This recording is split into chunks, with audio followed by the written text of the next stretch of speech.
Hello. It's Sahara. I just got back from feeding the fairies, and you might hear the harp music being played downstairs. The fairies like it. The funny thing is, the only thing they really like to eat is angel food cake, which kind of makes sense. Um, kind of angelic food. Well, when I came back, I realized I didn't do the tarot cards for Al Gore's chart. I hope that the previous shoot of his chart cheers you up a little bit. We can only hope that our current leaders will pay attention to him this time.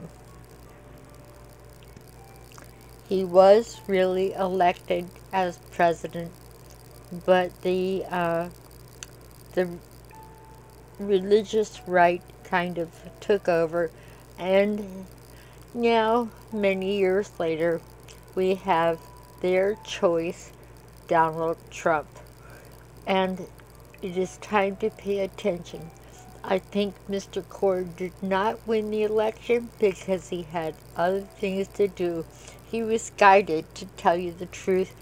The most important thing in his chart is the galactic center here at 28 degrees, and its Jupiter is it's like an antenna to the wisdom of the universe. Is if you think about where the galactic center is, it's way far away, and it is wisdom from the universe.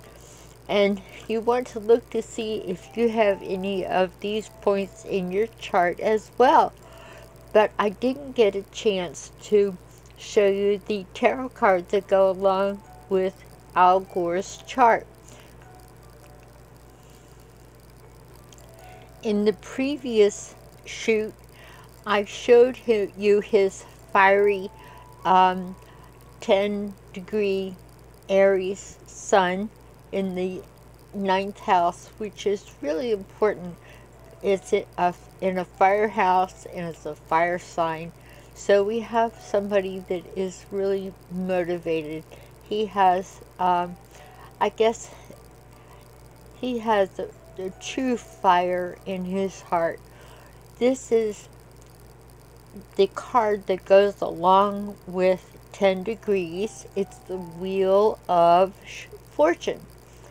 And the Wheel of Fortune says, I'm aware of the big picture. I also get help from, I guess it's good luck. The best way to describe it, the Wheel of Course, that's what it's called. And wisdom. It reduces to 1, the Magician. You will note that the Magician has all the tools he needs to do what he needs to do. He has all his tools. He is connected with heaven and earth. He has the symbol of infinity over his head. The thing about 10 and 1 is that they stand alone. They have their own thing to do. Even they aren't married. And I understand Mr. Gore got a divorce after he lost the election. And it's too bad because Tipper was really cool. But they stand alone. They have their own battle. And that's what he's had. He's had to be so strong amidst the naysayers and criticism of the captains of industry that really didn't want to stop the progress with marching forward and wrecking our planet.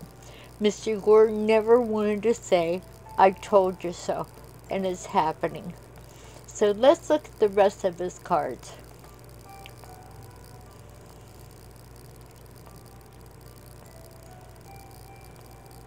Here is his ascendant, his rising sign. This shows you who you are in your early environment. And in the previous video, I talked a lot about where he came from, a tobacco farm, and also being the son of a famous and well-connected congressman, and the pressure. Famous people, children of famous people, either crumble or rise to the occasion when they have a famous parent, and he was pushed, and so was George Bush. It shows the same amount of pressure, and so we know, for those of you that were voting during the election where George Bush chose, the powerful Republicans stole the election, and off we went to war. Whoops, sorry.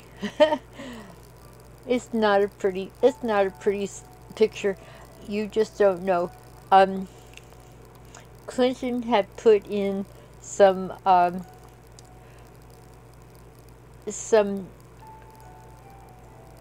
electric things that saved electricity and stopped the White House from burning coal, and solar panels. When George Bush came in, he took the solar panels out, and back on went the coal burning facilities of the White House, and other, he stopped progress. That's just amazing, because George Bush came from an oil family.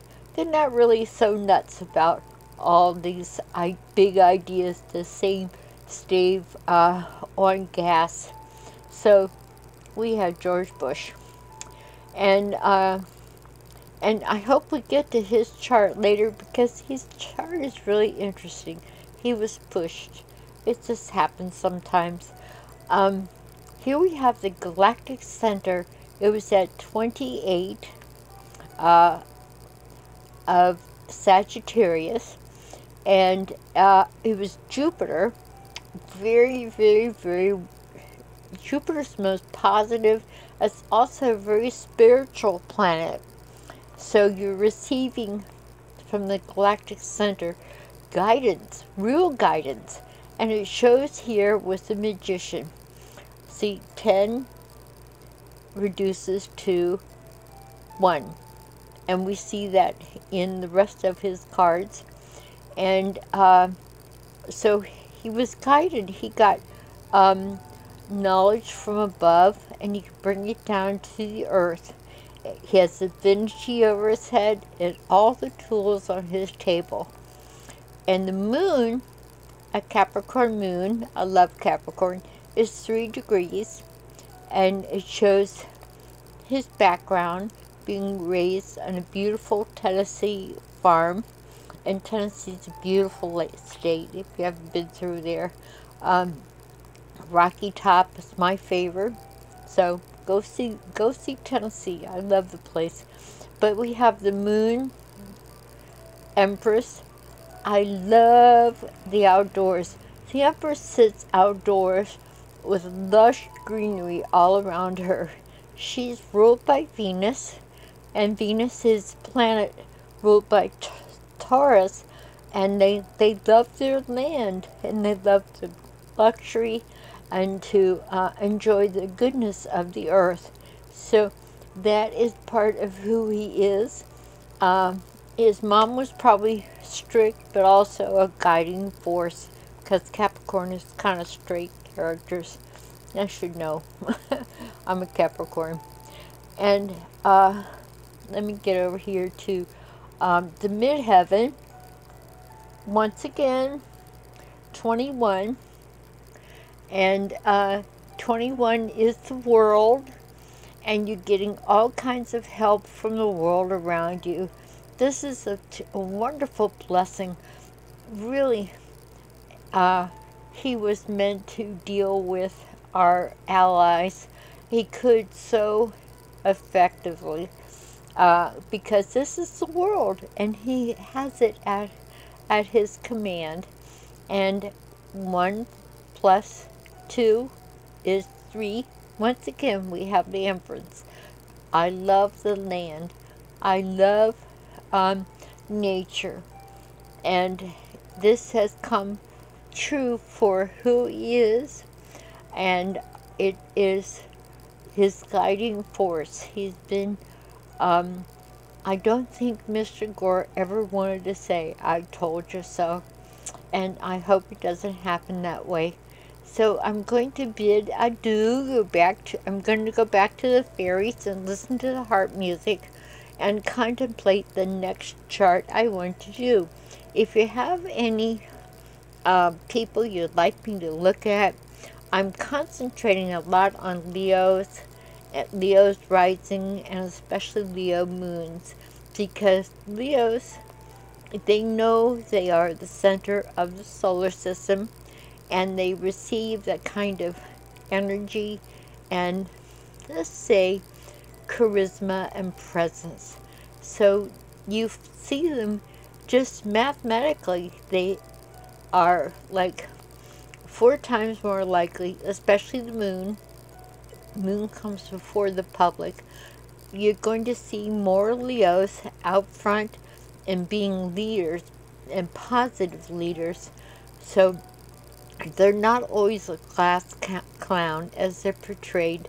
The Leo goes through a phase of class clown, wanting to be the center of attention, and Leo is the guy that puts the lampshade on his head in a party and walks across the room and says, "I'm lit up."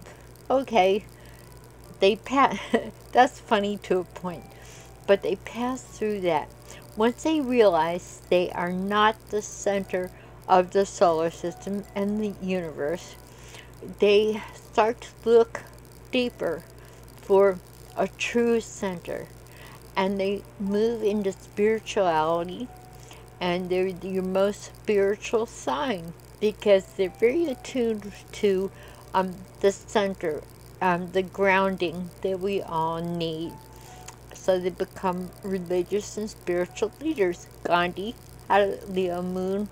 Yogananda had a Leo moon. They were great spiritual leaders. I bet you Jesus had a Leo moon that we don't know.